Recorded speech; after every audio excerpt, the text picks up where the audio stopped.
Shalom adik-adik, selamat hari Minggu. Ketemu lagi bersama Kak Juli dalam pengajaran online. Sudah siap adik-adik untuk mendengarkan firman Tuhan? Sudah disiapkan belum alat tulisnya, Alkitabnya, dan buku catatannya? Kak Juli juga berharap adik-adik semua dalam keadaan sehat, penuh sukacita, dan tetap saling mengasihi, menjadi anak yang menyenangkan hati Tuhan, menyenangkan papa mama, dan menyenangkan semua orang. Baik adik-adik, kita akan mendengarkan firman Tuhan. Kita berdoa dulu ya adik-adik. Duduk yang manis, lipat tangannya, tutup matanya, kita berdoa. Ikutin kakak ya adik-adik. Tuhan Yesus yang baik, terima kasih buat hari yang indah. Dan terima kasih juga Tuhan pada saat ini kami berkumpul dalam ibadah online ini untuk mendengarkan firman Tuhan. Kami siapkan hati kami, telinga kami, mata kami serahkan semuanya ke dalam tangan-Mu. Berkati Tuhan, biarlah kami dapat memahami firman-Mu dan kami dapat melakukannya dalam kehidupan kami sehari-hari. Ampuni kesalahan kami Tuhan Yesus. Tuhan Yesus, kami siap mendengarkan firman-Mu. Berbicaralah Tuhan, di dalam nama Tuhan Yesus kami berdoa. Amin. Nama minggu adalah minggu ke-6 setelah Trinitatis. Nats firman Tuhan hari ini diambil dari Yosua 7 ayat 1 sampai 26. Judul cerita pengajaran hari ini adalah jujur dan menghargai milik orang lain. Kak Juli mau tanya, adik-adik masih ingat enggak cerita pada pengajaran minggu lalu? Ya, minggu lalu cerita tentang dosa Akan. Apa sih yang dilakukan Akan sehingga dia berdosa? Mari adik-adik kita buka Alkitabnya dari Yosua 7 ayat 1 sampai 26. Adik-adik sudah dapat semuanya?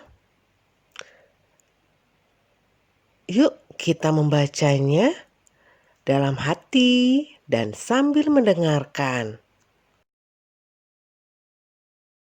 Tetapi orang Israel berubah setia dengan mengambil barang-barang yang dikhususkan itu. Karena Akhan bin Karmi bin Zabdi bin Zera dari suku Yehuda mengambil sesuatu dari barang-barang yang dikhususkan itu. Lalu bangkitlah murka Tuhan terhadap orang Israel. Yosua menyuruh orang dari Yeriko ke Ai, yang letaknya dekat Bet-awen, di sebelah timur Betel, dan berkata kepada mereka demikian, "Pergilah ke sana, dan intailah negeri itu." Maka pergilah orang-orang itu ke sana, dan mengintai kota Ai. Kemudian kembalilah mereka kepada Yosua, dan berkata kepadanya, "Tidak usah seluruh bangsa itu pergi. Biarlah hanya kira-kira 2 atau 3.000 orang pergi untuk menggempur Ai itu. Janganlah kau susahkan seluruh bangsa itu dengan berjalan ke sana, sebab orang-orang di sana sedikit saja." Maka berangkatlah kira-kira 3.000 orang dari bangsa itu ke sana. Tetapi mereka melarikan diri di depan orang-orang Ai. Sebab orang-orang Ai menewaskan kira-kira 36 orang dari mereka. orang-orang Israel itu dikejar dari depan pintu gerbang kota itu, sampai ke Sebarim dan dipukul kalah di lereng. Lalu tawarlah hati bangsa itu amat sangat.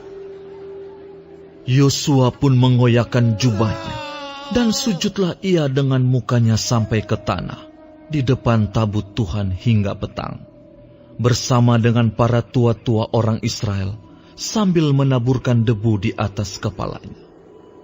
Dan berkatalah Yosua, Tuhanku Allah, mengapa engkau menyuruh bangsa ini menyeberangi sungai Yordan, supaya kami diserahkan kepada orang Amori untuk dibinasakan?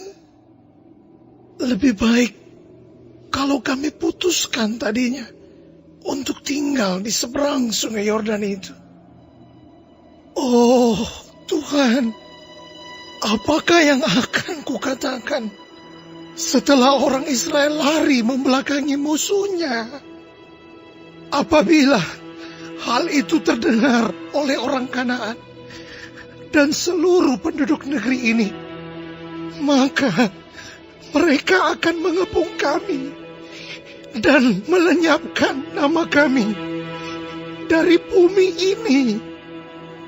Dan apakah yang akan kau lakukan untuk memulihkan namamu yang besar itu?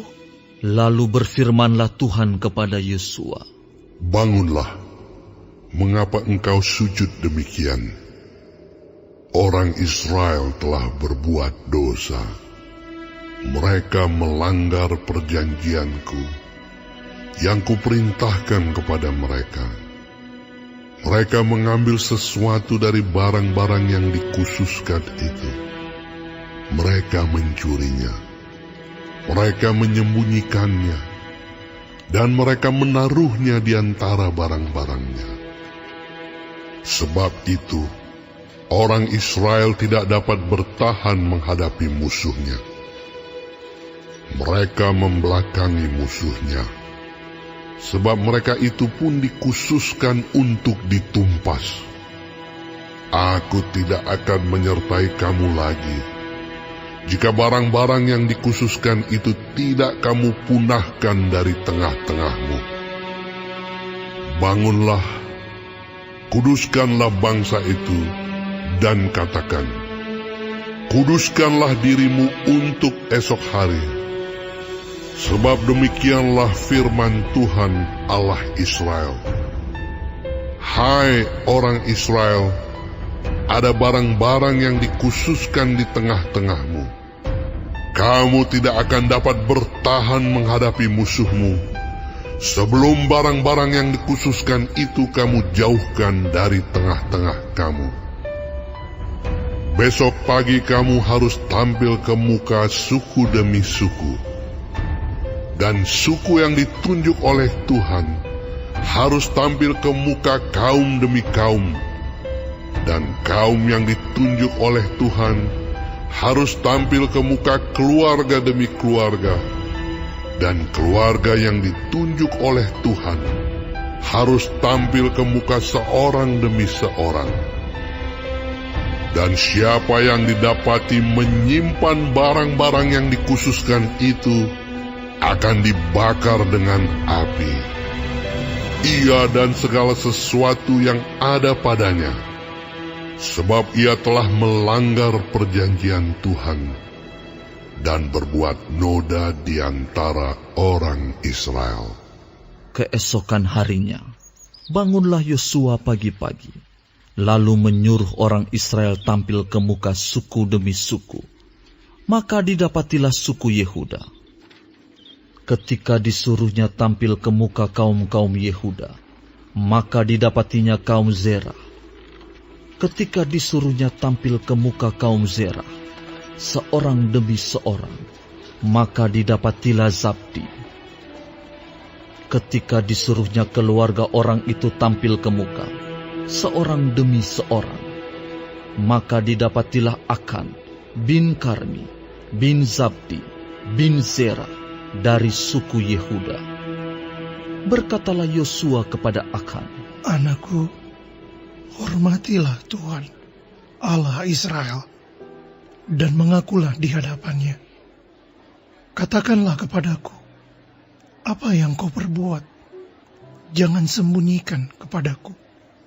Lalu Akan menjawab Yosua, katanya, Benar, akulah yang berbuat dosa terhadap Tuhan, Allah Israel.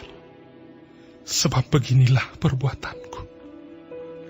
Aku melihat di antara barang-barang jarahan itu jubah yang indah, buatan Sinear,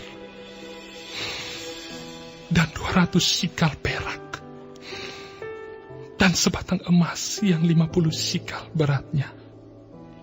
Aku mengingininya, maka aku ambil.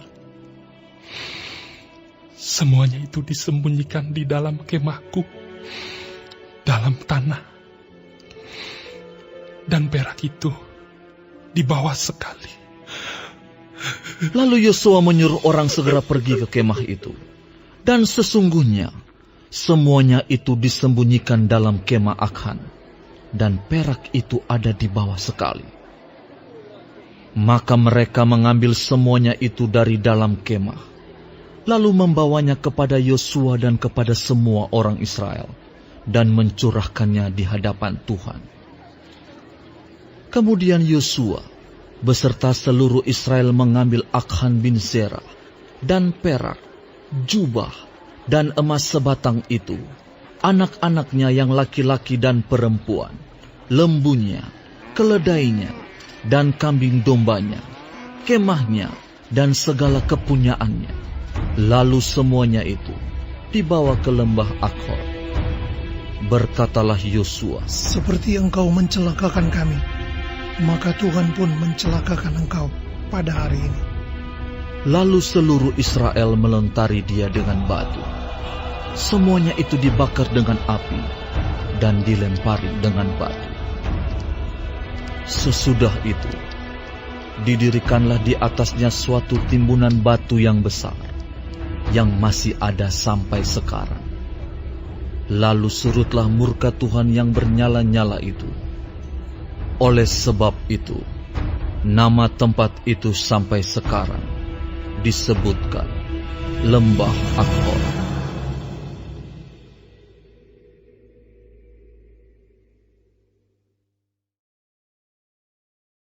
Adik-adik, dari peristiwa Akan, kita diingatkan oleh Tuhan bahwa Tuhan melihat apapun yang kita perbuat, baik itu jahat, baik itu baik.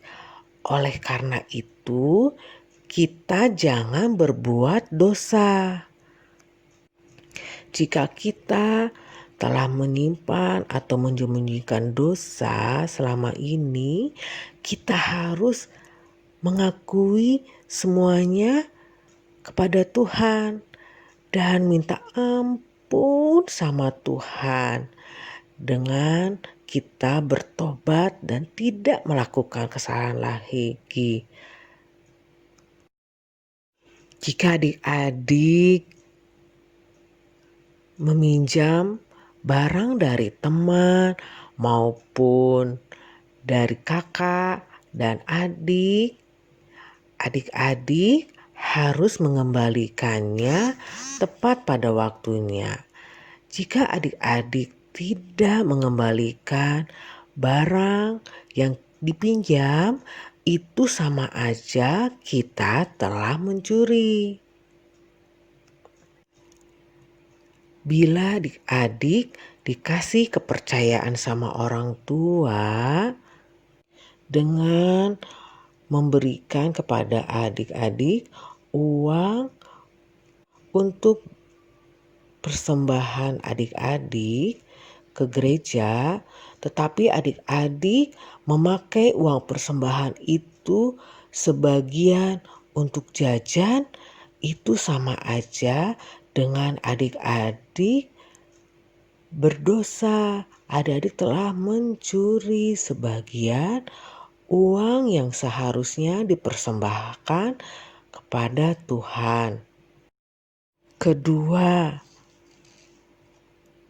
menjadi anak yang jujur, tidak serakah, mau berbagi, dan menghargai milik orang lain.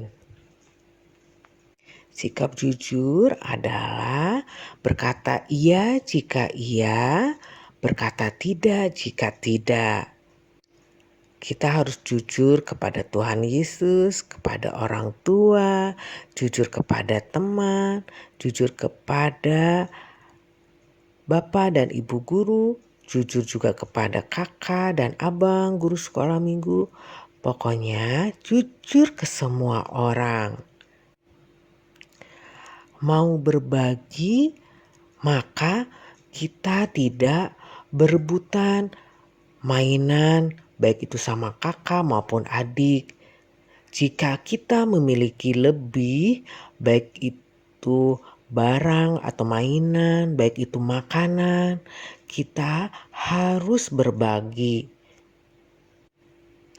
Apabila kita meminjam barang milik orang lain, kita harus menjaga barang milik orang lain tersebut. Dengan hal itu berarti kita menghargai milik orang lain. Adik-adik, dengan kita jujur dan menghargai hak milik orang lain, berarti kita telah melakukan titah ke-8. Demikian pengajaran minggu ini. Berikut adalah aktivitas adik-adik. Adik-adik menjawab pertanyaan. Adik-adik bisa menulisnya di dalam buku catatan adik-adik. Lalu difoto dan dikirimkan kepada Kak Juli maupun Kak Angel.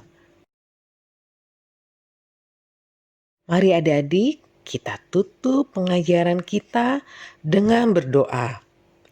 Ikutin kakak ya adik-adik.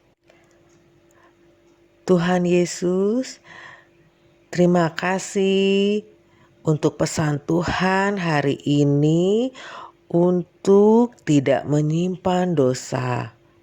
Saya akui semua dosa-dosa saya dan saya minta ampun Tuhan.